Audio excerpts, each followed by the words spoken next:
It was the kind of wedding day that feels destined for joy. White petals drifting in a soft breeze. Guests smiling. Laughter echoing across manicured lawns. But one gunshot shattered everything. The groom crumpled to the ground. The bride let out a blood-curdling scream. In the distance, an older woman's hand trembled as she dropped a gun. It was supposed to be the happiest day of his life. But for one woman, it was the day love finally died. The sirens came next. Cameras flashed. The world watched in horror as what looked like a fairy tale wedding turned into a crime scene. Why did a 49-year-old Filipina woman shoot her 27-year-old lover on his wedding day? The truth behind this crime will leave you speechless. Before we dive deeper, let us know in the comments where you're watching from. We'd love to hear from you. And if you're new here, click on the subscribe button so you never miss any of our upcoming videos. Who is Michelle Alvarez? How did a 49-year-old nurse from Quezon City fall for a man half her age? A man who would one day stand before another woman and promise forever. And what could drive her, a woman once known for kindness and devotion, to do something that would shock an entire nation? Michelle Alvarez had spent most of her life taking care of others. Her patients adored her, her colleagues respected her. But behind that quiet smile was a story of loss and loneliness. Years earlier, her marriage had crumbled, leaving her with nothing but an empty apartment and fading memories of what love once felt like. Then came Jason Cruz, 27, handsome, ambitious, and effortlessly charming. He was everything Michelle thought she'd stopped believing in. He called her Mish, told her she made him feel understood, and for the first time in years she felt seen. But what Michelle didn't know was that Jason's heart was never hers alone. There was also Sofia de la Vega, 25, radiant, full of life, a woman whose family name carried weight. Sofia met Jason at a business conference in Manila. To her, he was a driven young man trying to make something of himself. To Jason, she was opportunity, and soon, temptation became love. But love built on secrets can only stand for so long before it collapses. As the months passed, Jason's double life began to blur. His late-night messages grew shorter, his excuses longer. Michelle, once content with quiet dinners and promises of soon, began to sense something slipping away. She noticed perfume on his clothes that wasn't hers, laughter on the other. End of calls that didn't belong to her. And yet, she couldn't let go. She had already imagined a life with him. A life she believed she had finally earned after years of pain. The night before the wedding, neighbors would later recall seeing Michelle sitting by her window, a half-finished glass of wine in her hand, staring into the city lights. No one knew what thoughts ran through her mind: regret, betrayal, or perhaps the realization that the man she loved was about to belong to someone else forever. To understand why she pulled the trigger, we need to go back 6 years earlier. 6 years before that fateful wedding day, Michelle's life looked very different. She was a devoted nurse in her early 40s, working double shifts to support her aging mother and send her niece to school. Love wasn't on her mind, survival was. But everything changed one afternoon when a young man was rushed into the hospital after a motorbike accident. His name was Jason Cruz, and that was the day their paths first crossed. Jason was restless and full of life, even with his arm in a cast. He cracked jokes with the nurses, and when Michelle came to check his vitals, he smiled and said, "You look too serious for a Friday." She laughed, something she hadn't done with a man in years. From that moment, something shifted.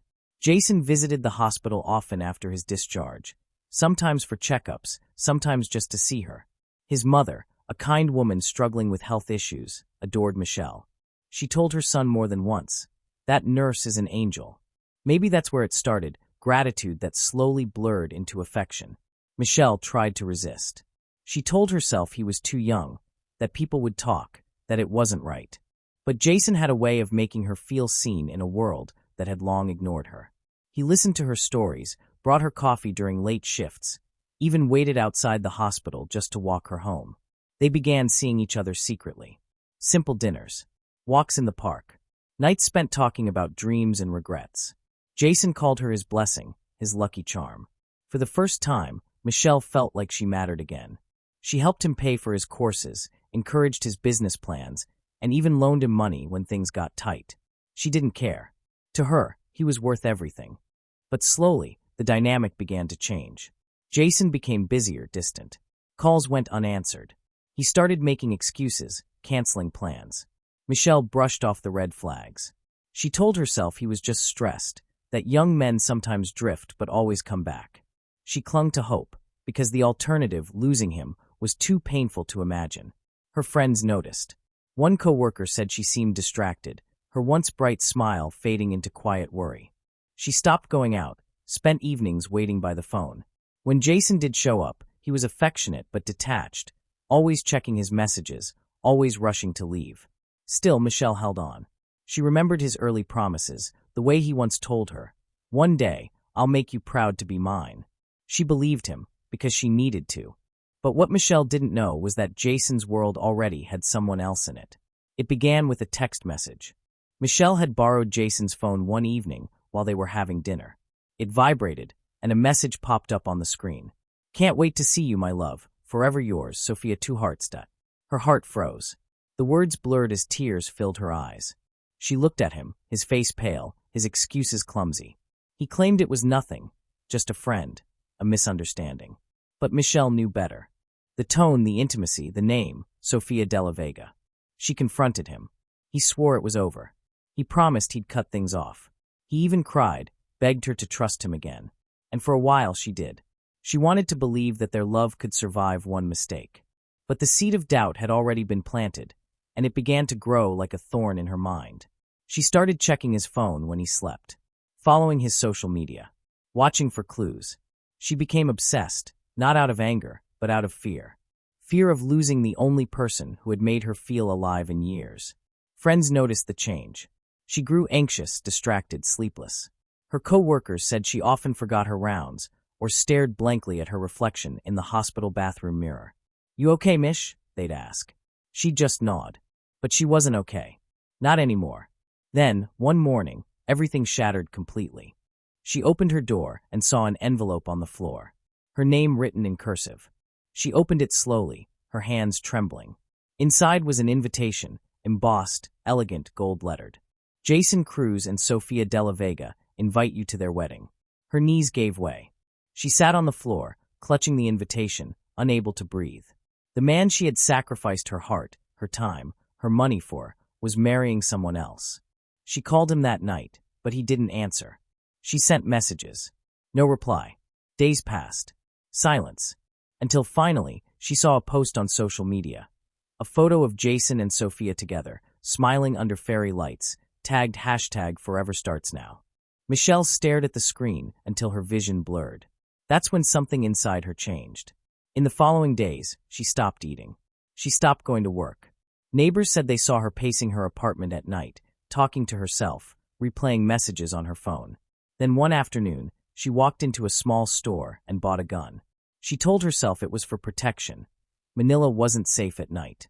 But deep down, she knew why she wanted it.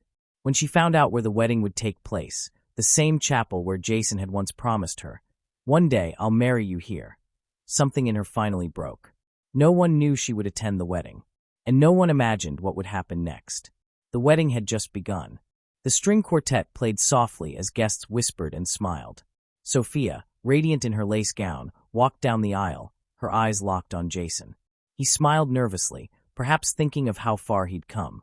From a boy who once struggled to a man about to start a new life. No one noticed the woman standing near the back of the chapel, dressed in a pale blue dress, clutching a small purse close to her chest. Michelle Alvarez stood there, trembling, her eyes fixed on the man she once called hers.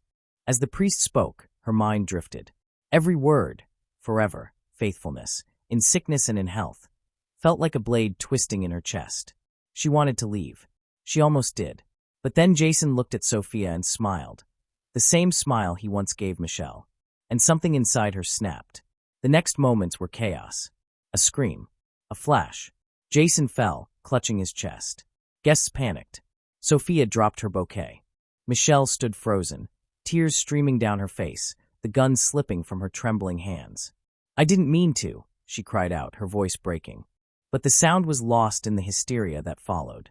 By the time police arrived, she was sitting on the floor beside Jason's motionless body, whispering, I'm sorry, over and over again. She didn't run. She didn't resist. She was led away quietly, her eyes empty, her world completely gone. The news spread instantly. Headlines flashed across every channel. Filipina nurse arrested after wedding day tragedy. Photos of Michelle's tear-streaked face flooded social media. Some called her a monster. Others pitted her, calling it a crime of heartbreak. Jason's family was devastated. His mother, the same woman who once called Michelle an angel, couldn't comprehend what had happened. Sophia collapsed during the service and had to be taken to the hospital. The story divided the public. Some saw a manipulative woman who couldn't handle rejection. Others saw someone broken by years of love and deceit. But no one truly understood what led Michelle to that moment. Not yet. Inside her holding cell, she didn't eat or sleep for days. When asked why she did it, she simply said, "Because I couldn't watch him give my life to someone else." Police searched her apartment for evidence. That's when they found it. In a small wooden box beneath her bed, officers discovered dozens of sealed envelopes, unsent letters to Jason. Each one dated, each one written during the months leading up to the wedding. The letters told a story of heartbreak, confusion, and spiraling despair. In one, she wrote, "You promised me I was your home. Now you've locked me out of it." In another, "I'm not angry, Jason. I'm scared. Scared of who I'll become if you stop loving me." There were also notebooks, pages filled with therapy notes, medication schedules, and thoughts that revealed her struggle with anxiety and depression. She wrote about sleepless nights, panic attacks, and moments where she said she blacked out during emotional outbursts. One entry read, "Sometimes I wake up not remembering what I said or did. I just remember the pain." For investigators, this changed everything. Michelle wasn't a calculated killer. She was a woman drowning in untreated trauma. When the case finally went to court, the room was packed. Prosecutors argued premeditated murder, painting her as jealous and vengeful. They said she planned it, that she knew exactly what she was doing when she brought that gun to the wedding. But the defense told a different story, a story of emotional collapse, of a fragile mind pushed past its limit. They brought in doctors who testified about her mental state, about her unaddressed therapy notes, her history of panic and self-destructive behavior. Co-workers took the stand. Some cried as they described how Michelle had changed in the months before the tragedy. Even Jason's mother testified, her voice trembling. "Michelle loved him. She took care of me when no one else did. I don't think she ever wanted to hurt anyone." Then came the most shocking part, a video confession recorded just hours before the wedding. Police found it on her laptop, saved in a folder titled "For Jason." In the video, Michelle appeared tired, her eyes red from crying. She said softly, "I don't want to hurt anyone. I just want him to see me. One last time. I want him to know what he did to me, what he took from me." Her voice broke. She whispered, "If you're watching this, Jason, please forgive me." When the video was played in court, the room fell silent. Even the prosecutor lowered his gaze.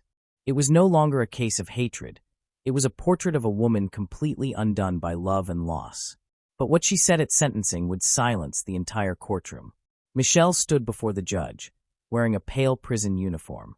Her hair had turned gray at the roots, her hands trembling as she held a piece of paper. The courtroom was packed, reporters, family members, and strangers all waiting to hear what she had to say. When she finally spoke, her voice was calm but heavy with pain. "I didn't want to kill him," she said softly. "I just wanted him to look at me, to see me, the woman who gave him everything, the woman who believed his every word. I didn't want his life to end. I just wanted the pain to stop." There were tears in nearly every eye in that courtroom. Even Sophia, the woman Jason had married, broke down crying. Michelle looked over at her and whispered, "I'm sorry. He loved you too. I never meant for this to happen." The judge took a long pause before delivering the sentence. Life imprisonment, with the possibility of parole after 25 years. As she was led away, she turned once more toward the courtroom and said, "If you love someone, don't make them your world. Because when they leave, you'll have nothing left to live for." Those words echoed through the courtroom and across the internet when the footage went viral days later. Millions watched, debated, and cried. Some saw her as a tragic figure. Others as a warning about obsession, heartbreak, and mental health. But one thing was certain, no one could forget her story. Was Michelle Alvarez a heartless killer or a woman broken by betrayal? What do you think? Comment below, we read every single one. Subscribe for more real-life crime stories that will make you question what love can truly do. If this story moved you, share it with someone who still believes love conquers all, because sometimes it doesn't.